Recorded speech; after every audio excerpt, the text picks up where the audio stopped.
माननीय विपक्ष के नेता से भी बात की गई कि हम आपके साथ चलते हैं, लेकिन वो प्रयास सार्थक नहीं हो पाए। तो ये जो बजट की परिकल्पना की गई है, ये आत्मनिर्भर हिमाचल की बजट की परिकल्पना की गई है। इसमें ग्रामीण अर्थव्यवस्था को मजबूत करने की दिशा में कोई कटौती नहीं की गई है, एजुकेशन सेक्टर में कोई कटौती नहीं की गई है, हेल्थ सेक्टर में कोई कटौती नहीं की गई है, आईपीएच पीडब्ल्यूडी में भी बहुत कम कटौती की गई है। लेकिन इसके स्वरूप को बदलने की हमने कोशिश की है।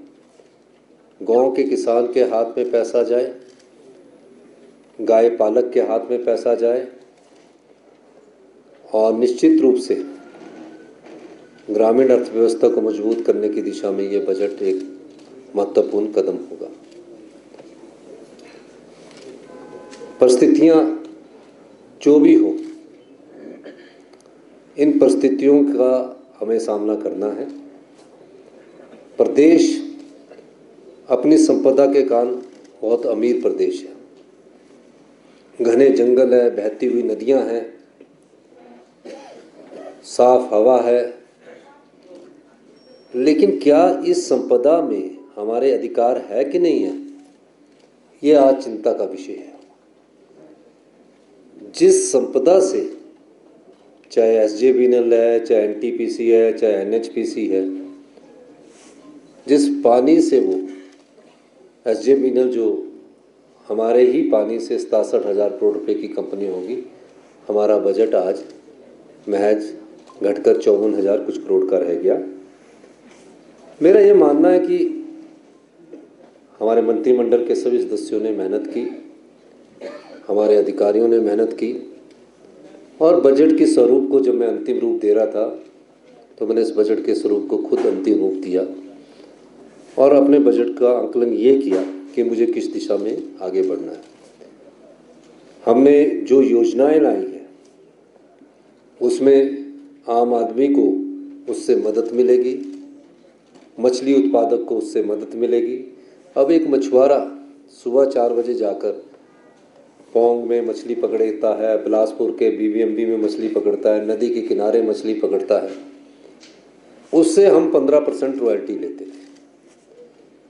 हम जब उनसे मिले,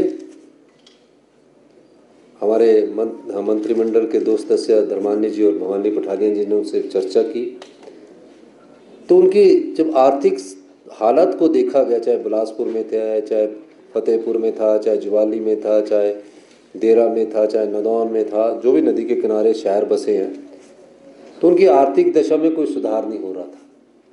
इस दृष्टिकोण से हमने मछली उत्पादकों के लिए मुख्यमंत्री मत्स्य योजना लेकर आए ताकि गरीब आदमी को किसी प्रकार का नुकसान ना हो। आईआरडीपी का हमने सर्वे किया। आईआरडीपी में 11,000 परिवार पिछले 20 सालों से, जब से आईआरडीपी कच्चे मकानों में रह रहे हैं, उनकी परिस्थितियां ठीक नहीं हैं। और ये सर्वे पंचायत, एसडीएम और डीसी के माध्यम से करवाया गया, इस आंकलन के साथ कि समाज के अंतिम व्यक्ति तक उस संपदा का अधिकार मिले। और मुझे खुशी है कि जिन गारंटी की बात ये करते थे, उसके तीसरे चरण की शुरुआत हमने 1,500 रुपये के हिसाब से 1 लाख परिवारों को देने की शुरुआत हमने कर दी है। 1 लाख रुपया तो हम 1,500 रुपया इंदिरा गांधी प्यारी बहना सुख सम्मान निधि का देंगे। उसके अलावा 300 यूनिट फ्री बिजली अभी 1 लाख अति निर्धन परिवारों को देने की शुरुआत की गई है। ये उनका अधिकार है और उस अधिकार के तहत हमने इनको ये दिया है। पीने के पानी का फ्री पानी देंगे, और जो हिमाचल प्रदेश समृद्ध हिमाचल प्रदेश तब बनेगा जो 27,000 घर है जो कच्चे मकानों में रहते हैं, उनको कम से कम चरणबद्ध तरीके से उन्हें हम पक्का मकान अलॉट करवाएं। ये अपना परिवार सुखी परिवार योजना के तहत इनको दिया जा रहा है। इसके अलावा जो दिव्यांग है उसको भी हमने बढ़ाया, 1700 से बढ़ाकर हमने 3,000 रुपये किया है। हेल्थ में हम बहुत बड़ा परिवर्तन करने जा रहे हैं, शिक्षा में बहुत बड़ा परिवर्तन करने जा रहे हैं। ये सब योजनाएं जो है वो यहाँ की समस्याओं को समझने के बाद लाई गई है और सामंजस्य बनाने की कोशिश की गई है। मैं एक बात कहना चाहता हूँ कि भारतीय जनता पार्टी हिमाचल विरोधी क्यों है। आपदा में वो जनता के साथ नहीं खड़े होते, आरडीजी बंद होने में वो जनता के साथ नहीं खड़े होते, वो तो अपराधी की भूमिकाओं की तरह न काम करते हैं। अभी भी बजट हम पेश कर रहे थे, उन्हें सिर्फ अपना लग रहा था, हमें पूरे हिमाचल प्रदेश की 75 लाख जनता का लग रहा था। कभी किसी ने कल्पना की है, कभी किसी ने, आप लोगों में से भी किसी ने कभी कोई मांग नहीं की थी कि जो हम पानी पीते हैं उसमें क्लोरीन और ब्लीचिंग पाउडर की स्मेल आती है। मेरी माननीय अग्निहोत्री जी से चर्चा हुई, इस वर्ष पहली बार हिमाचल की जनता के लिए ओजोनेशंस के द्वारा, आरओ के द्वारा 3 चरणों में वर्ल्ड क्लास क्वालिटी का पानी उपलब्ध करवाने के लिए की शुरुआत हम शिमला म्यूनिसिपल कॉर्पोरेशन से करने जा रहे हैं। क्या होता है, कुछ ना कुछ जब शरीर की शारीरिक क्षमता कमजोर होती है तो कोई ना कोई बीमारी आपको घेर लेती है, आपको आप पता भी नहीं लगता, पता उसका अंतिम स्टेज में लगता है। हमने उस दिशा में अपनी सोच को बढ़ाया और जब हमने उसको महसूस किया, उस महसूस करने को ही व्यवस्था परिवर्तन कहते हैं। जहाँ जनता की समस्याओं को महसूस करके योजनाएं लाई जाए उसको व्यवस्था परिवर्तन कहते हैं। हेल्थ सेक्टर में क्या है आपके, हेल्थ सेक्टर में हम कितने सालों से आईजीएमसी जा रहे हैं और टांडा जाते हैं, फिर ऐसा क्यों होता है कि हम आईजीएमसी से अपने आप को रेफर कर देते हैं, और ऐसा क्यों है कि इतने सालों से पुरानी इतनी मशीनें पड़ी है, 19 साल पुरानी एमआरआई पड़ी है, आपके अल्ट्रासाउंड बराबर खराब है, आपका जो छोटा बेबी है वो केएनएच में पैदा होता है, उसकी आगे की देखभाल आईजीएमसी में होती है। क्यों नहीं सोचा गया इस दृष्टिकोण से? हमारी सरकार, हमारे मंत्रिमंडल के सदस्यों ने सोचा। आज मुझे खुशी है कि हम अभी उसको एम्स स्तर का उन्नत किस्म के हाई एंड टेक्नोलॉजी और स्टाफ की तरह कोशिश कर रहे हैं। अभी हम कोशिश कर रहे हैं और उसमें हमको सफलता भी मिल रही है। अच्छे डॉक्टर होने के बावजूद जब उनके पास टेक्नोलॉजी अच्छी नहीं होगी तो हम कैसे आगे बढ़ेंगे? इसलिए हेल्थ सेक्टर को हमारी प्राथमिकता में, एजुकेशन सेक्टर हमारी प्राथमिकता में, ताकि सरकारी स्कूलों में पढ़ने वाले बच्चों को उच्च शिक्षा मिल सके, अच्छी शिक्षा मिल सके। उस दृष्टिकोण से हमने उसमें के बजट में कोई कमी नहीं की है। इसके अलावा आज जो बजट प्रस्तुत किया गया है ये उन चीज़ों को रेखांकित करता है जो आने वाले समाज में बदलाव के दृष्टिकोण से पेश किया गया है। ये कोई बजट साधारण बजट नहीं है, ये उस अनुभव का एक सार है जो हिमाचल प्रदेश की जनता को चाहिए। हमने 3 शहर बनाने की कल्पना की। हमारे लोग जीरकपुर जाते हैं, पंचकुला जाते हैं, हमारे लोग वहाँ फ्लैट खरीदते हैं। ऐसा क्या है कि हम एक बड़ा हाई एंड टेक्नोलॉजी बेस्ड शहर क्यों नहीं बना सकते?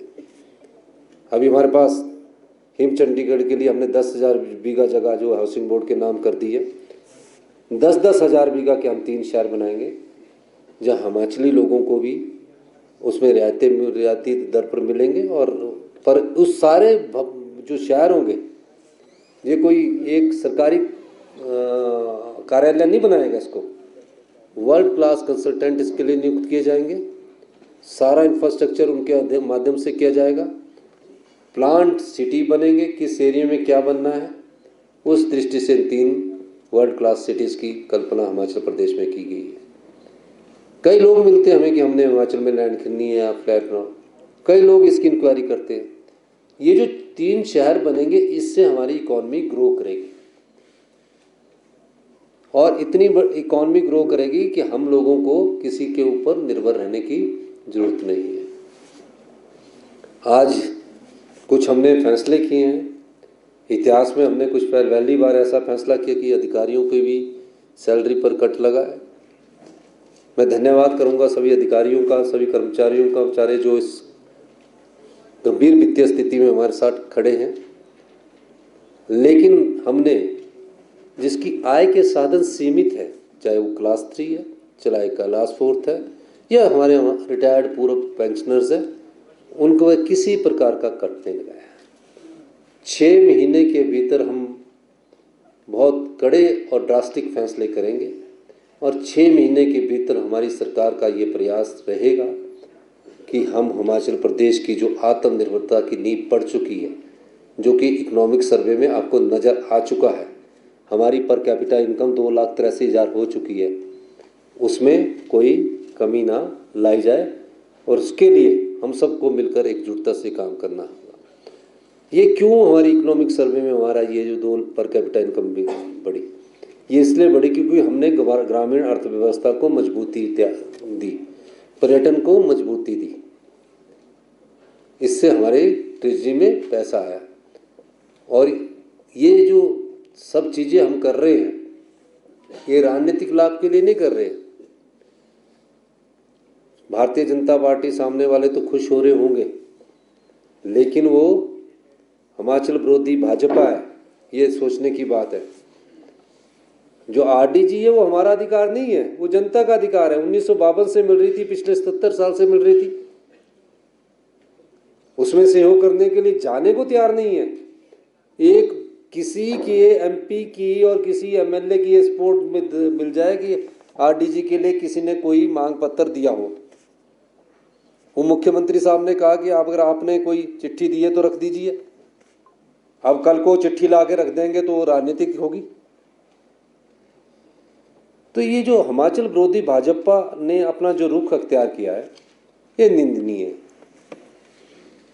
इसकी मैं उस श्रेणी में डालता हूँ, सरकार आती है, सरकार जाती है, मुख्यमंत्री आते हैं, मुख्यमंत्री जाते हैं, मंत्रिमंडल के सदस्य आते हैं, बनते हैं, चले जाते हैं, लेकिन जनता के अधिकारों की लड़ाई के समय जो भी लोकतंत्र में मुख्य विपक्षी पार्टी होती है, वो अगर अपने प्रदेश के हितों की लड़ाई नहीं लड़ेगी, ऐसी पार्टी हिमाचल विरोधी भाजपा बन चुकी है। ये हिमाचल विरोधी बन चुके हैं, ये डरते हैं। आप ही बताइए, इतने पत्रकार बंधु हैं, बात की किसी ने? इनका तो सिर्फ एक आरोप होता है, हिमाचल प्रदेश में कांग्रेस की सरकार का विरोध करना, सोशल मीडिया बालूगंज के द्वारा मुख्यमंत्री का विरोध करना, उस पर चर्चा करना, प्रदेश हित की बात नहीं करना।